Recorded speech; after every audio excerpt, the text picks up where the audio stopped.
اگر کسی کو تکلیف دے کر تم سکون محسوس کرتے ہو یا تم آرام سے سو لیتے ہو تو اپنے ضمیر کا جنازہ پڑھ لو، کیونکہ وہ مردہ ہو چکا ہے۔ کیونکہ جو کسی کو تکلیف دیتا ہے نا تو اللہ تعالیٰ کی ذات ڈائریکٹ ایکشن میں آ جاتی ہے۔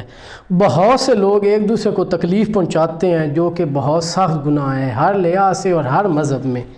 کوئی بھی چیز جو لوگوں کو تکلیف دے،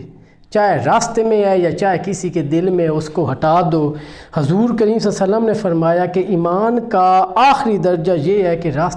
راستے سے تکلیف دہ چیز کو ہٹا دو، اور اگر راستے میں تکلیف دہ چیز رکھ دی جائے، چاہے پتھر کی صورت میں ہے یا چاہے کسی کا راستہ بند کیا جائے، تو وہ کتنا عذاب ہوگا۔ اگر کوئی بندہ کسی کو راستے میں تکلیف دیتا ہے تو حقیقت میں حضور نبی کریم صلی اللہ علیہ وسلم کا فرمان ہے کہ جب تم کسی مسلمان بھائی کو تکلیف دیتے ہو تو تم اس کو نہیں دیتے بلکہ مجھے دیتے ہو۔ اور پھر آقا کریم صلی اللہ علیہ وسلم نے آگے اس کی وضاحت فرمائی، جو مجھے یعنی کہ رسالت مآب کو تکلیف دیتا ہے صلی اللہ علیہ وآلہ وسلم کو، تو گویا وہ اللہ کو دیتا ہے، تو پھر اس کے لیے کیا سزا ہے یہ آپ خود اس کا اندازہ لگا لیں۔ تو دوسروں کو سکون دینے والا کبھی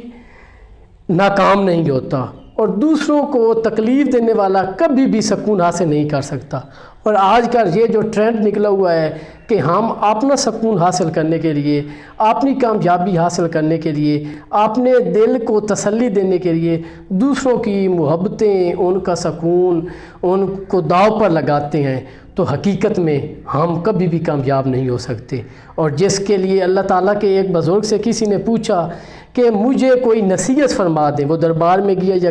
جہاں بھی گیا، تو اس نے کہا کہ یا شیخ یا حضرت مجھے کوئی نصیحت فرما دیں تاکہ میں اس پر عمل کروں اور اپنی زندگی جو ہے وہ کامیابی سے گزار سکوں۔ تو انہوں نے کہا، بیٹا ایک بات ضرور یاد رکھنا کہ کسی کو تکلیف نہ دینا، اور یہ بات یاد رکھنا کہ کسی کے آنسو آپ کی وجہ سے نہ نکلیں۔ اگر کسی کے آنسو آپ کی وجہ سے نکلے تو یہ یاد رکھنا کہ قیامت کے دن اس کا ہاتھ ہوگا اور آپ کا گریبان ہوگا۔ اور اس نے آگے وضاحت کی کہ اتنا خیال رکھنا کہ اللہ کے سامنے کوئی تمہارا نام لے کر تمہاری شکایت نہ کرے۔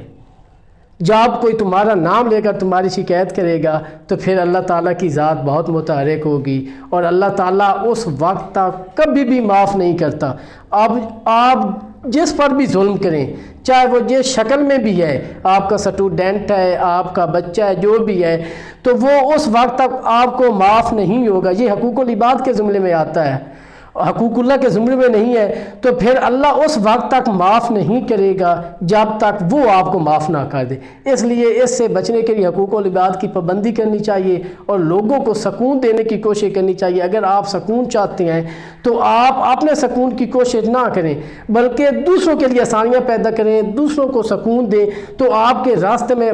جو پریشانیاں ہیں وہ بھی دور ہو جائیں گی ان کی دعا سے، اور جو بے سکونی ہے وہ بھی سکون میں بدل جائے گی۔